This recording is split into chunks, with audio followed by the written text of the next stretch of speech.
শাহজালাল রহমতুল্লাহ বুঝাইয়া দিয়া গেছেন সিলেটের মানুষকে, সিলেটের মানুষ, আমি যদি ইচ্ছা করতাম তো সিলেটের জমিনকে সোনার বানাইতে পারতাম, সোনার।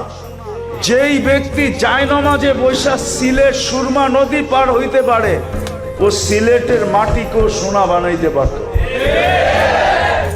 উনি বলছেন এইখানে বানায় কি লাভ হবে, এইখানে বানাবো না, জান্নাতে যায় বিল্ডিং সোনা দিয়া বানাবো। এই জন্য বানান নাই সাহাবারা, এই জন্য বানান নাই। বিদায় আমি কথা শেষ জায়গায় চলে আসছি। বুঝলে এতটুকুই যথেষ্ট। যদি আজকে এই মজমা অঙ্গীকার করে মনের থেকে, দিলের অন্তরের অন্তঃস্থল থেকে, যে আমি আল্লাহওয়ালা হইতে চাই আর কিচ্ছু হইতে চাই না। কে চান আল্লাহওয়ালা হইতে? কে কে চান দেখি? পাক্কা?